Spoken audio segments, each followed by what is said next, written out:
Hello, all my dear Taurian friends, and a very happy new year to you.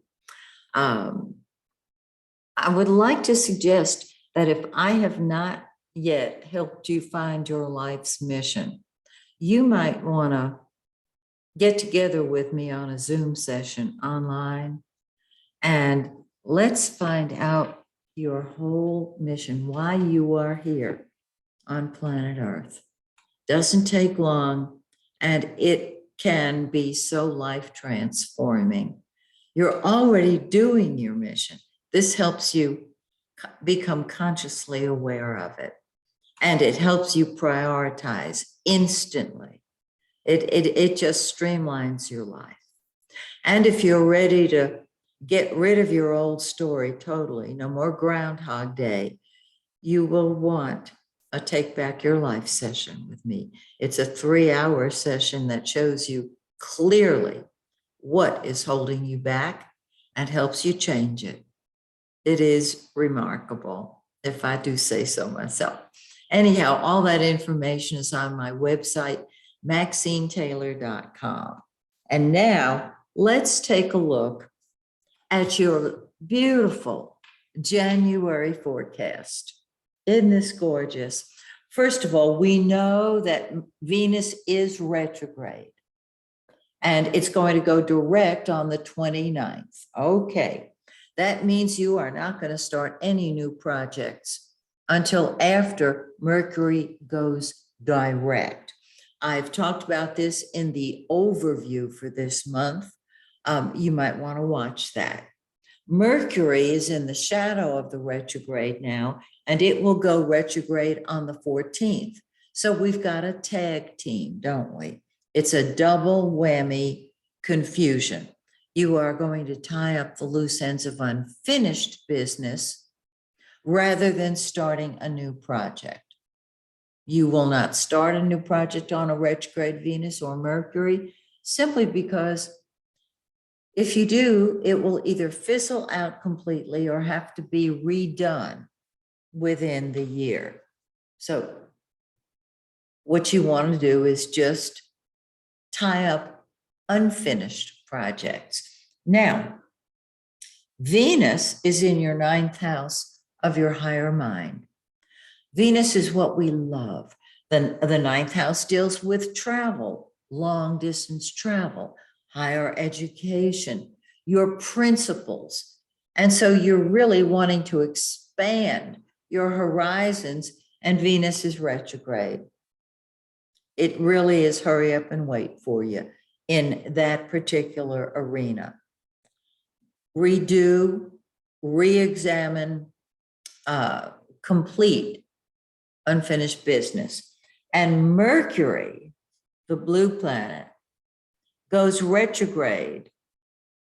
It flips between your 9th house. Mercury is what we think about and talk about. So you're talking about new ideas. You're thinking about expanding in all areas, particularly because you see a big picture.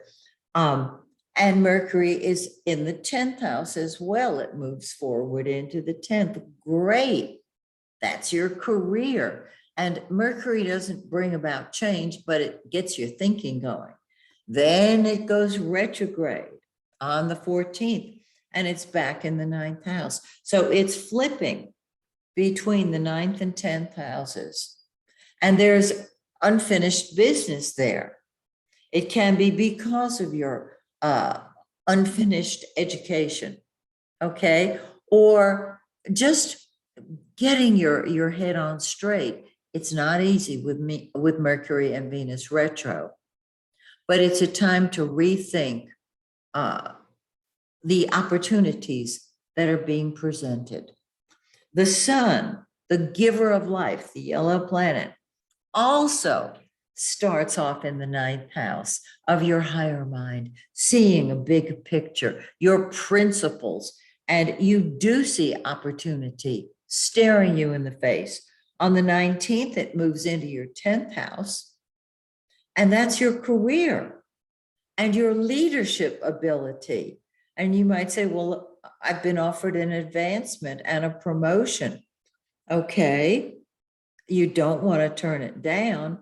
Just see if you can start it next month. I don't know if you can or not, but I sure would not turn down an advancement at a financial advancement and a promotion with the sun moving into the 10th house of career and leadership. Now, Venus, of course, as I mentioned, sitting right there in the 9th house. Is there somebody at a distance that you would like to get in touch with? Retrograde Venus, confusion. Okay, let that be okay with you. Venus will go direct on the 29th. Now, Mars, the red planet, that's action. That's impatience. It's in your 8th house of secrets. It helps you unearth secrets. It will help you see clearly who or what you are angry at. This is going to supercharge your energies, whether they're emotional, sexual. You're ready to go. On the 24th, Mars moves into that beautiful 9th house. And Mars is what we fight for or fight with. You'll be taking a stand for your principles. And you may be saying, I don't care what's retrograde. I am expanding my horizons.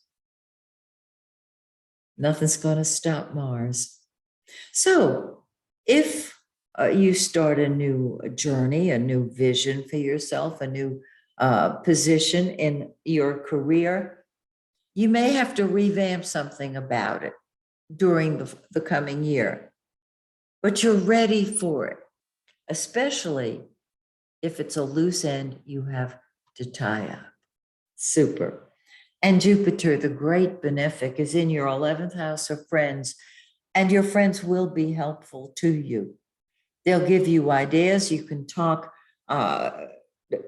through your ideas, but most importantly, you're going to enjoy being with your friends, particularly if you're involved with any philanthropic or humanitarian groups. This is really quite beautiful.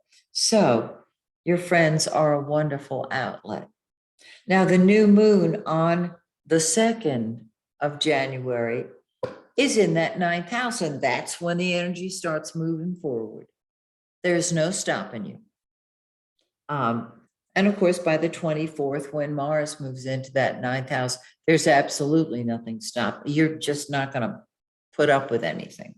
Okay, that's the new moon when energy starts moving. 2 weeks later, we've got a full moon on the 17th in your 3rd house of ideas. Now, the 9th house is the big picture. The 3rd house, the ideas, how you implement the big picture. Sounds good to me. Get in touch with people, talk to them. You're going to be bored. That 3rd house gets bored easily. Share your ideas and know that there is advancement for you in your career. So, how great is that? I hope this is helpful to you. And I hope you'll join me in February when, once again, I take a look at your forecast. Until then, may the stars shine brightly on you and yours. Happy New Year, dear friends.